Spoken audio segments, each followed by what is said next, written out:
Hello students.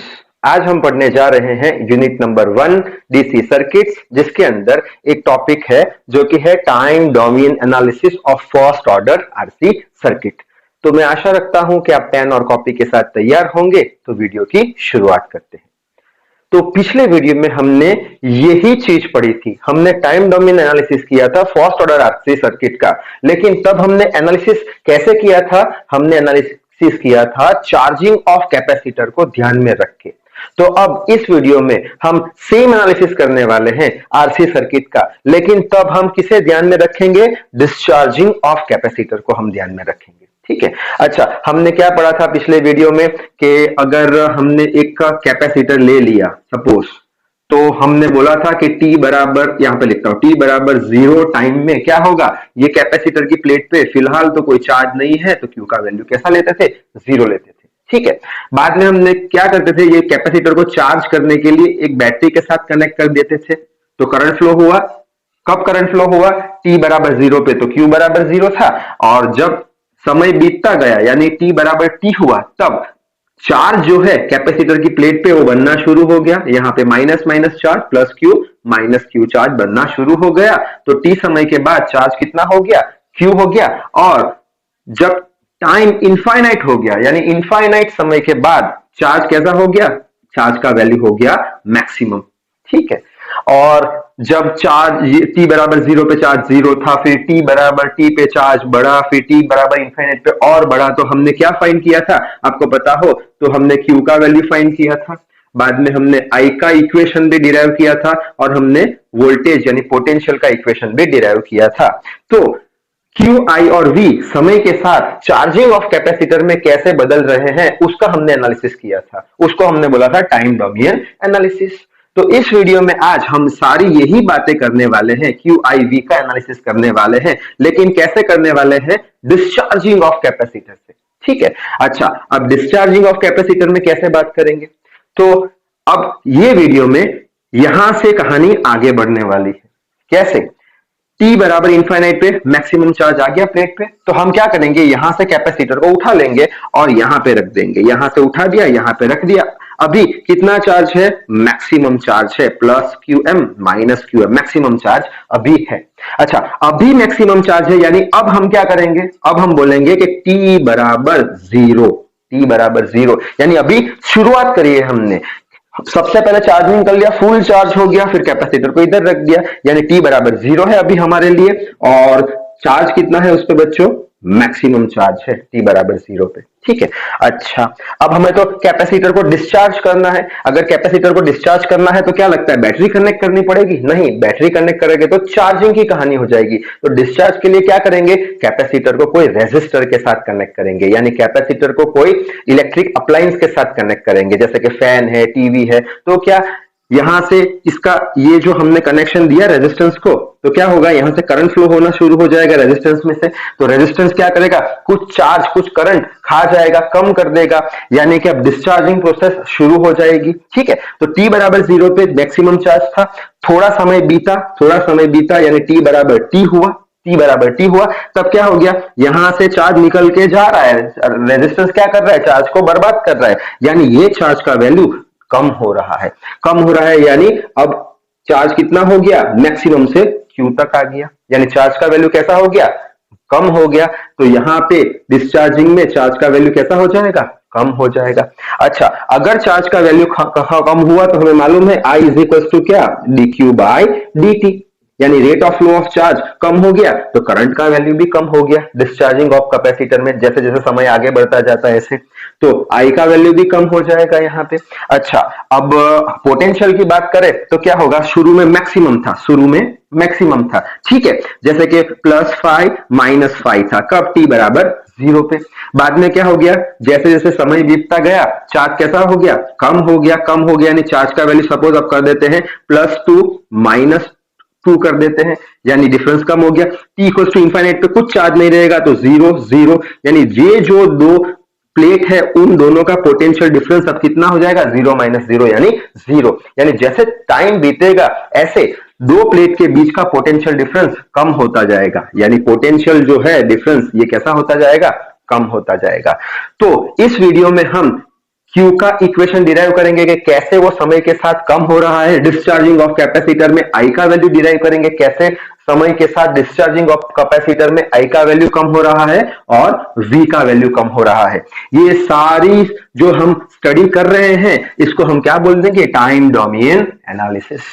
अच्छा, RC circuit यानी आपको मालूम है जो ऐसी सर्किट जिसमें एक रेजिस्टर हो और एक कैपेसिटर हो। फर्स्ट ऑर्डर यानी सर्किट यानी क्या कि ऐसा सर्किट जिसके अंदर एनर्जी को स्टोर करने वाला एक ही डिवाइस हो, यानी कि आरसी सर्किट में एक रेजिस्टर है, एक कैपेसिटर है। रेजिस्टर तो करंट को स्टोर करेगा नहीं, कैपेसिटर करंट को चार्ज के फॉर्म में स्टोर करेगा, यानी एक ही डिवाइस है ये सर्किट में जो एनर्जी को स्टोर करे, इसलिए इसको बोल देंगे फर्स्ट ऑर्डर सर्किट। ठीक है, अच्छा तो यहां तक आपको बात समझ में आ गई होगी। अब आगे बढ़ते हैं। तो ये पोर्शन तो अभी कुछ काम का नहीं है, तो ये मैं रब कर देता हूं। यहां से ये भी साफ कर देता हूं, कोई भी जरूरत नहीं है। इतना याद रखना कि t is equal to zero पे क्या था, चार्ज का मैक्सिमम वैल्यू था, और t इक्वल टू टी पे क्या हुआ, करंट पास होना शुरू हो गया, रेजिस्टर में गया तो करंट कम हो गया, यानी I का वैल्यू कम हो गया, Q का वैल्यू कम हो गया। ठीक है, यानी Q घट रहा है, I घट रहा है, V घट रहा है। ठीक है, अब स्टार्ट कैसे करें इसका, तो हमें पता है क्या कि ओम्स लॉ V बराबर I R ले लो।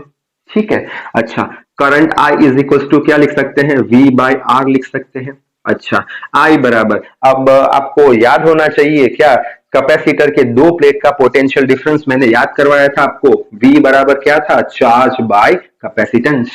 तो यहां पे लिख लो V बराबर charge by capacitance whole divided by R।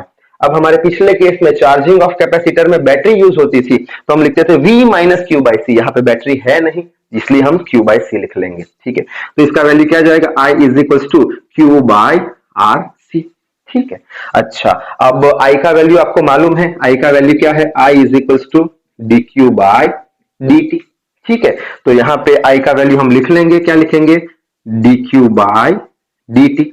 ठीक है, अगर आप ऐसा लिखोगे तो गलत हो जाएगा। क्यों गलत हो जाएगा, क्योंकि मैंने क्या बोला था, करंट का वैल्यू कैसा हो रहा है, कम हो रहा है। क्यों, चार्ज का वैल्यू कम हो रहा है, यानी चार्ज घट रहा है, इसलिए हम यहाँ पे माइनस साइन कर देंगे। आई इज इक्वल टू क्या कर देंगे, minus D Q by D T. Minus sign क्या बताएगा, चार्ज का वैल्यू कम हो रहा है, इसलिए करंट भी कम हो रहा है। ठीक है, आई की जगह मैंने लिख लिया Q divided by R C.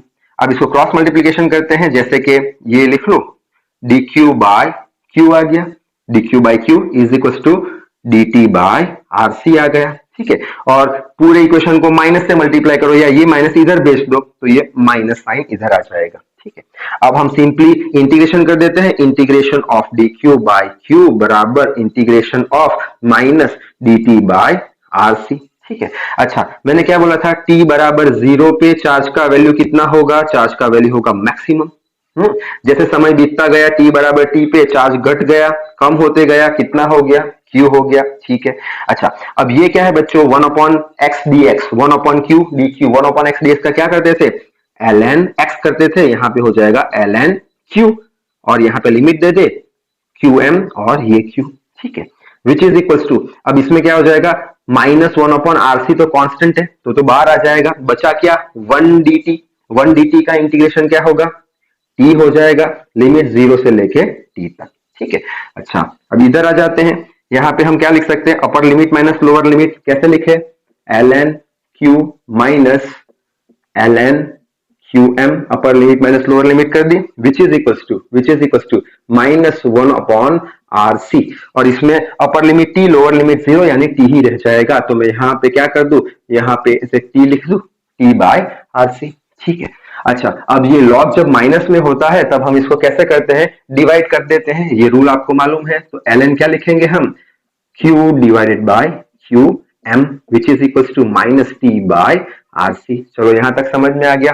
अब हम क्या करेंगे, एंटी लॉग लेंगे, लॉग निकालना है, तो यहाँ पे क्या हो जाएगा, q डिवाइडेड बाय qm हो जाएगा, और यहाँ पे एंटी लॉग लेने पे क्या होगा, e के पावर में चला जाएगा, e raise to t by R C. अब q बराबर, इसको यहां ले जाएंगे qm e raise to minus T by R C. यानी कि बच्चों चार्ज जो है जब कैपेसिटर डिस्चार्ज हो रहा है तो ये एक्सपोनेंशियली कम हो रहा है, चार्ज एक्सपोनेंशियली कम हो रहा है समय के साथ। तो इसका इक्वेशन मैं लिख लू, qm e raise to minus T by R C. तो एक इक्वेशन तो हमको मिल गया। अब आप बोलोगे सर इसका ग्राफ ड्रॉ करके बताओ, तो इसका ग्राफ हम ऐसे कुछ बना देंगे कि यहाँ पे क्या लेंगे, हम चार्ज ले लेंगे, चार्ज समय के साथ कैसे घट रहा है वो देखेंगे, ठीक है। अच्छा, यहाँ पे क्या ले लेते हैं, यहाँ पे मैक्सिमम चार्ज था कब, कब t बराबर 0 टाइम में मैक्सिमम चार्ज था। जैसे समय बीतता गया चार्ज का वैल्यू कैसा होता गया बच्चों, कम होता गया, ठीक है। अच्छा, अब यहाँ पे भी हम वही बात करेंगे, कैपेसिटिव टाइम कांस्टेंट, जिसको हम किससे रिप्रेजेंट करते थे, टाउ से रिप्रेजेंट करते थे अगर याद हो। और टाउ का वैल्यू क्या होता था, वो होता था आर सी के बराबर, ठीक है। अच्छा, तो अब यही कैपेसिटिव टाइम कांस्टेंट को डिफाइन करेंगे, कैसे करेंगे, तो यहाँ पे मैं लिखता हूं, यहाँ पे लिखता हूं आरसी की जगह क्या लिखे, टाउ लिखे। So Q is equal to Q M E raise to minus T by tau. अच्छा, ये इक्वेशन में क्या है, ये t है, t का वैल्यू क्या, यूनिट क्या आता है, t का यूनिट आता है सेकंड ले लो, मिनट ले लो, कुछ यूनिट है। टाउ ये क्या है, कांस्टेंट है, उसका कोई यूनिट आता नहीं है, यानी e के पावर में कुछ यूनिट है, e के पावर में कुछ यूनिट है। अच्छा, वही मैं बात बोलूंगा कि 2 के पावर में 5 किलोमीटर कभी देखा है आपने, नहीं देखा। 3 के पावर में 10 सेंटीग्रेड देखा है आपने, कभी नहीं देखा। यानी कि पावर में कुछ भी यूनिट होना चाहिए नहीं। सो पावर में से यूनिट निकालने के लिए मैं क्या बोल दूंगा, जो ये कैपेसिटिव टाइम कांस्टेंट टी जो टाउ है वो कोई समय के बराबर है, कोई समय के बराबर है। देखेंगे कौन से समय के बराबर है। तो अभी मैं टाउ बराबर टी ले लेता हूं, क्यों, पावर में से मेरे को यूनिट कैंसिल करना है, इसलिए देखते हैं कैसे। Q M E raise to minus T by T ले लिया, टाउ की जगह, टी से टी कैंसिल, अब पावर में कोई यूनिट है नहीं, ठीक है। अच्छा, तो Q is equal to Q M, ये कितना हो जाएगा, E raise to minus one हो जाएगा। So Q is equal to Q M E raise to minus one को हम 1 अपॉन ई लिख सकते हैं। अच्छा, Q इज इक्वल टू, अब 1 अपॉन ई का वैल्यू कितना आता है याद रखना है आपको, या कैलकुलेटर से कैलकुलेट कर दो, 0.37। अच्छा, तो ये लिख लेते हैं 0.37 क्या, क्यू एम। तो ये हमको मिल गया कि टाउ कौन सा है टाइम, ये वाला टाइम है। अब इसको और अच्छे से समझेंगे कैसे, तो यहाँ पे मैंने सपोज ले लिया था टाउ कोई एक टाइम है, टाउ कोई एक टाइम है, कैसा टाइम है कि जब ये जो चार्ज है उसका वैल्यू 0.33 टाइम्स उसके मैक्सिमम चार्ज के बराबर हो जाए। यानी कि टाइम कांस्टेंट एक ऐसा, कैपेसिटिव टाइम कांस्टेंट एक ऐसा टाइम है कि जब कैपेसिटर डिस्चार्ज हो रहा है तब चार्ज का वैल्यू कम होते होते 37% हो जाए उसके मैक्सिमम चार्ज के वैल्यू से, तो उसको हम बोल देंगे कैपेसिटिव टाइम कांस्टेंट टाउ। यानी कि ये टाइम में कैपेसिटर पे कितना चार्ज बचा है, तो हम बोल देंगे 37%। यानी कि capacitive time constant is such time when during the discharging of capacitor the value of charge is decreased up to 37% of its maximum charge। तो ये सारी बातें हो गई किसकी, चार्ज की। आप चाहो तो स्क्रीनशॉट ले सकते हो, क्योंकि अब हम आई का इक्वेशन डिराइव करेंगे, करंट कैसे डिक्रीज हो रहा है समय के साथ डिस्चार्जिंग ऑफ कैपेसिटर में, ठीक है। अच्छा, तो आगे बढ़ते हैं इसमें अब करंट की बातें करेंगे, उसमें भी ग्राफ बनाएंगे, उसमें भी कैपेसिटिव टाइम कांस्टेंट को हम डिफाइन करेंगे, ठीक है। तो कैसे स्टार्ट करें करंट के लिए, तो करंट के लिए तो आपको मालूम है आई बराबर क्या था, dq बाय dt था। गलत हो जाएगा, क्यों, चार्ज कम हो रहा है, करंट भी कम हो रहा है, तो नेगेटिव साइन अभी मैंने समझा दिया, ठीक है। I is equal to minus d by D T, क्यों, Q का वैल्यू तो हमने ढूंढ के रखा है, तो d by D T of Q कर लो, QM e raise to minus T by RC ले लो, ठीक है। अच्छा, so I is equal to, अब डिफरेंशिएशन करना है इसका पूरा, तो QM तो क्या है, मैक्सिमम चार्ज जो तक कांस्टेंट रहेगा, तो QM को बाहर निकाल दिया। डिफरेंशिएशन इसका करना है e raise to minus T by RC, ये e रेस टू x का डिफरेंशिएशन कितना होता था, e रेस टू x का e raise to x, e raise to minus T by RC। बाद में क्या करते थे, मल्टीप्लाई में ये जो पावर है उसका डिफरेंशिएशन करना पड़ता था, तो उसका डिफरेंशिएशन कैसे करेंगे, RC तो कांस्टेंट है, 1 अपॉन RC कांस्टेंट है नेगेटिव साइन के साथ, तो बाहर निकाल दो 1 अपॉन नेगेटिव साइन के साथ, RC तो कांस्टेंट आ गया। अच्छा, बाकी बचा क्या, t बचा, t का डिफरेंशिएशन कितना 1, तो मल्टीप्लाई विथ 1 कर दो, ठीक है। अच्छा, ये माइनस साइन है, यानी यहां पे भी ये माइनस साइन लगेगा, और यहाँ पे माइनस साइन आया यानी माइनस माइनस प्लस हो जाएगा, तो क्या बचेगा, QM e raise to minus T by RC divided by ये वाला RC, ठीक है। अच्छा, अब एक दूसरी चीज याद रखना, ये जो QM बाय RC जो होता है बच्चों, उसको हम बोलते हैं maximum current IM। E raise to minus T by R C. तो यहाँ पे आप लिख सकते हो कि Q M by R C को क्या बोलते हैं, Q M by R C को हम बोलते हैं मैक्सिमम करंट आई एम। ठीक है, अच्छा तो इस तरीके से बच्चों क्या होगा, करंट का वैल्यू जो है वो घट रहा है एक्सपोनेंशियली। अच्छा, इसी चीज को हम ग्राफ से भी देख सकते हैं। यहाँ पे मैंने ग्राफ बना दिया, करंट समय के साथ कैसे कम हो रहा है। तो ये जो पॉइंट है हमारा, ये क्या है, मैक्सिमम करंट है। शुरू में करंट मैक्सिमम था, फिर रेजिस्टेंस करंट कम तक करता गया, चार्ज कम होता गया, इसलिए तो ऐसे करके ऐसे करंट, ये जो करंट है कम हो जाएगा। ठीक है, अब यहाँ पे भी हम कैपेसिटिव टाइम कांस्टेंट को डिफाइन करेंगे। कैसे, हमें मालूम है टाउ बराबर हमेशा आरसी होता है। तो ये इक्वेशन के अंदर टाउ बराबर आईसी लिखेंगे, आरसी तो आई इज इक्वल टू क्या लिखेंगे, I M E raise to minus T by RC की जगह टाउ। अच्छा, वापस पावर में क्या है, टाइम है, ये तो कांस्टेंट है, इसका कुछ यूनिट नहीं है, तो इसको यूनिट लेस करना पड़ेगा। यूनिट लेस करने के लिए हम क्या बोलेंगे कि टाउ कोई समय के बराबर है, टाउ कोई समय के बराबर, कौन से समय के बराबर वो देख लेंगे। तो आई इज इक्वल टू क्या लिख लेंगे हम, I M E raise to minus T, tau की जगह टी, ये कैंसिल, यूनिट लेस हो गया। So I is equals to I m e raised to minus 1, I is equals to I m 1 upon e आ जाएगा। I is equals to 1 upon e का value आपको याद रखना है 0.37 I m। तो अब हम कैपेसिटिव टाइम कांस्टेंट टाउ को डिफाइन कर सकते हैं। कैसे, कि जैसे सपोजिंग यहाँ पे कैपेसिटिव टाइम कांस्टेंट कोई एक समय के बराबर है। कौन से समय के बराबर है, तो यहाँ पे एक्सटेंड करो, यहाँ पे ले आओ, ये कितना है, I बराबर 0.37 I एम के बराबर। इसका मतलब क्या निकलता है कि ये एक ऐसा टाइम है कि जब कैपेसिटर डिस्चार्ज हो रहा हो तब करंट का वैल्यू डिक्रीज होते होते कितना हो जाए, 37% हो जाए उसके मैक्सिमम वैल्यू से। ठीक है, तो वो टाइम है, यानी टाउ टाइम में करंट कितना डिक्रीज होगा उसके मैक्सिमम वैल्यू से, 37% जितना। So capacitive time constant is such time in which during the discharging of capacitor the value of current is decreased up to 37% of its maximum value। ठीक है, अच्छा तो ये करंट की सारी बातें हो गई। अब हम नेक्स्ट कौन सी बात करेंगे, वोल्टेज या पोटेंशियल कैसे डिक्रीज हो रहा है। आप स्क्रीनशॉट ले सकते हो क्योंकि हम अब बात करेंगे पोटेंशियल की। तो यहाँ पे भी इक्वेशन आ गया, I M E raise to minus T by R C. ठीक है, अच्छा अब लास्ट जो है पोटेंशियल कैसे समय के साथ चेंज होगा, घटेगा, वो हम देखेंगे डिस्चार्जिंग प्रोसेस में कैपेसिटर की। तो यहाँ पे हमको V का वैल्यू चाहिए, तो आपको V मालूम है, V बराबर ओम्स लॉ आई आर, आपको मालूम है ये तो। ठीक है, तो V बराबर I का वैल्यू ढूंढ के रखा है, हाँ सर, तो रख लो I का value, I M E raise to minus T by R C. I का वैल्यू आ गया, मल्टीप्लाई में क्या है बच्चों, R है। ठीक है, अच्छा V बराबर, अब आपको ये वाला लॉ ओम्स लॉ तो वापस मालूम है, I is equal to V is equal to I R. तो ये किसका वैल्यू, मैक्सिमम करंट का। अगर मैक्सिमम करंट रखोगे, R तो कांस्टेंट है, तो पोटेंशियल मैक्सिमम हो जाएगा।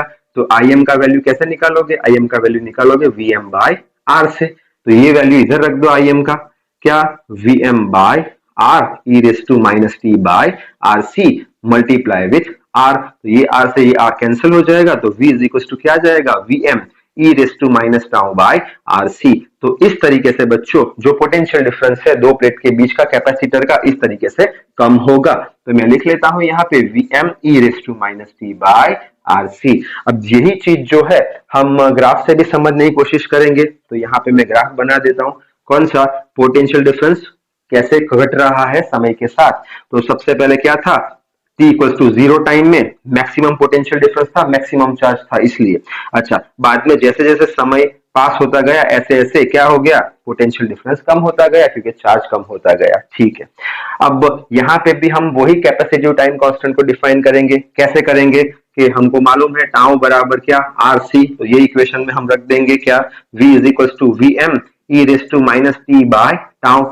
वापस पावर में क्या है, टाइम का यूनिट है, उसको निकालना है, तो हम बोल देंगे कि टाउ क्या है, कोई एक समय है, कैसा समय है देख लेंगे। तो v बराबर Vm फिर e raise to minus T by tau की जगह t से t cancel, so v is equal to Vm e raise to minus 1, v is equal to Vm 1 upon e। 1 upon e का value आपको याद होना चाहिए 0.37, ये बचा Vm। ठीक है, अब हम कैपेसिटिव टाइम कांस्टेंट को डिफाइन कर सकते हैं। कैसे, suppose capacitive time constant tau कोई एक ऐसा समय है कि जब, इसको एक्सटेंड किया, कि जब V का वैल्यू जो है 0.37 Vm जितना हो जाए, यानी कि क्या कि ये एक ऐसा समय है कैपेसिटिव टाइम कांस्टेंट कि जब कैपेसिटर डिस्चार्ज हो रहा हो तब पोटेंशियल डिफरेंस जो है दो प्लेट के बीच का वो कम होते होते होते 37% जितना हो जाए उसकी मैक्सिमम वैल्यू के बराबर। यानी कि capacitive time constant is such time in which during the discharging process of capacitor the potential difference between two plates of the capacitor is decreased up to 37% of its maximum value. तो यहाँ पे बच्चों हमने कर दिया ये क्या, time domain analysis जब कैपेसिटर डिस्चार्ज हो रहा है। आप स्क्रीनशॉट भी ले सकते हो। तो यहाँ पे ही करते हैं वीडियो को समाप्त। तो तब तक के लिए read hard, work hard. Thank you very much.